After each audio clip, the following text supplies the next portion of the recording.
Good morning mga boss. Ngayon magpapalit ako ng transmission fluid. Itong aking 2003 Toyota Camry na meron itong 750,000 miles. Yan, so original engine yun ng transmission. So ngayon, umabot na siya ng 750,000. Magpapalit ako ng transmission fluid. Ano lang tayo, drain and fill. Yung last time na pinalitan ko to, nasa 500 something miles na siya eh. So every 100,000 ako nagpapalit. Pero ngayon, ang ginawa ko, chine-check ko muna after 100,000 miles kung may team na. Eh kaso every time na i-check ko, every time na nasabihin ko sa sarili ko, papalitan ko na, tapos i-check ko yung fluid, eh mapula pa din. So ang ginagawa ko, hantay muna ako ng 150,000, check, tapos mapula pa din eh. So 2,000, nung 200,000 na siya, simula ng pinalitan. So ko, may nakikita ko medyo may team na ng konti. So ngayon, papalitan ko na siya. Papakita ko sa inyo yung condition niya, itsura niya. Tapos, gagamit ako nito guys. Yan, ito sa asawa ko to. Hindi niya alam na gagamitin natin ito. Kasi dito ko lalagay yung transmission fluid para makita natin ng tunay na kulay. Kasi yung ginagamit kong oil pan, maitim. Halo-halong oil na yung nakalagay doon. So pag doon natin dinrain, tapos nilipat natin, hindi natin makikita yung tunay na kulay niya. So yun ang gagamitin natin para makita natin yung tunay na condition ng transmission fluid.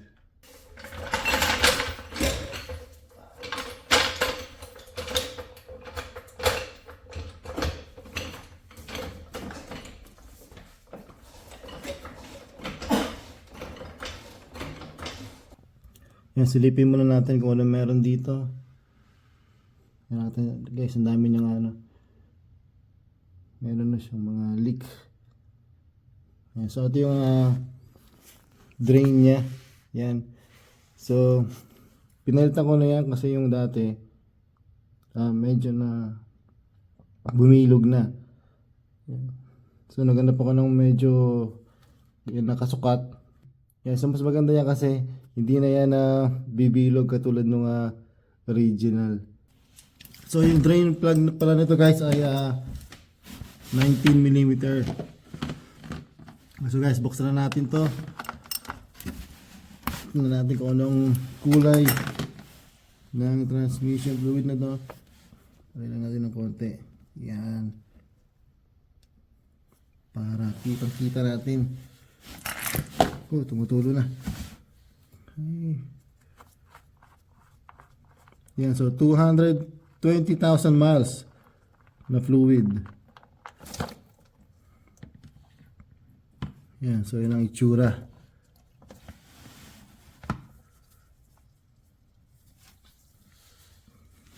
Ito ko sa inyo.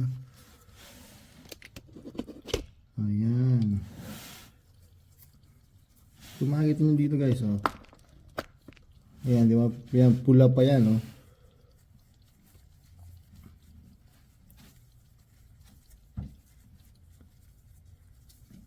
Ayan, so yun ang itsura ng transmission fluid after 220,000 miles. Ayan. Ayan, so yung binaba ko yung kotse. Ayan, tumigil yung patak. Ayan, so I guess yan na yung ano niya, yung mga dapat na lumabas. So ito yung nakuha nating transmission fluid. Yung mapakita ko sa inyo guys yung kulay niya. Ayan, ito meron tayong puti. Tsaka ito dito nag-absorb ng fluid. So makikita natin. So ayan siya, kita nyo. Hindi naman siya ganun kasama after 220,000 miles. Not bad. Tsaka yung shifting niya, ganun pa rin, walang pagbabago. Smooth na smooth pa rin. Yan, parang ano lang to alam nyo na. Yan, ang gagamitin ko palang transmission fluid guys ay AMSOIL. Ito lang yung ginagamit ko dito.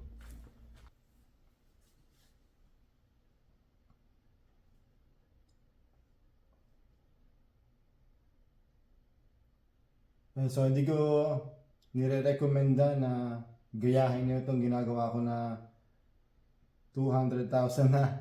Hindi ko lang alam kung ilan sa kilometers yun, pero mga nasa 300 kilometers, 1,000 kilometers na tayo. Hindi ko nire-recommend kasi iba-iba tayo ng gamit ng sasakyan. Itong Camry ko kasi guys, mostly highway yung biyahe ko. Tsaka ako lang nakasakay. Kung may dala man ako, sobrang gaan lang din. Tapos hindi ako gaan bumibirit. Tapos yung mga dinadaanan ko, hindi naman siya paakyat.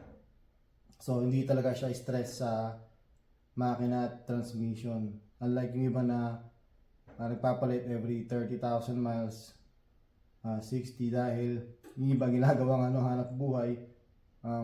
Siyempre, may mga sakay yung punuan. So talagang mai-stress talaga yung transmission nyo.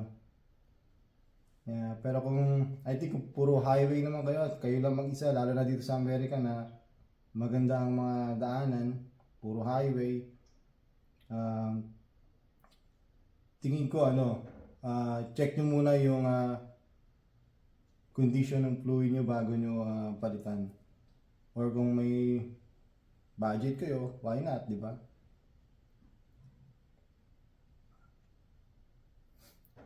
Yeah, so nagtanong na rin para ako kay Auto Runs nung kailan ba yun? Nagtanong ako sa kanya kung kailangan ko bang palitan kasi every time na i-check ko, ang pula pa. Sabi niya, huwag ko doon muna palitan kung mapula pa. So, yun, hanggang sa, yan, kita niyo medyo umitim na nga, nag 200 na. Nung last time kasi na-check ko, nasa 150, pink na pink pa talaga siya, pula pa.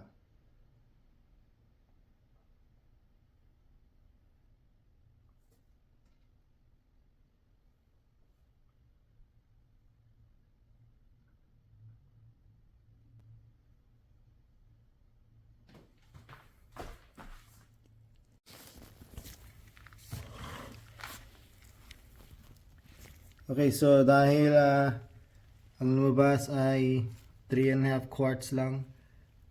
So yun lang din ang nilagay ko. Ayun guys, kakatapos lang magpalit ng transmission fluid. Happy na naman itong ating Camry 2003 Camry with 2.4. Yan, so original lahat yan. Ayan, papakita ko sa inyo yung mileage, kung ilan na kasi nung nakaraan, naglabas ako ng video. Di naniniwala, hindi ko ito pinakita yung mileage. So, tama nga naman. Ayan, so para maniwala, pakita natin yung mileage. Ayan, 750,000. Ayan, miles. Ayan, so yun ang ating video for today. Yan, salamat sa panonood guys. Magkita-kita ulit tayo sa susunod na video.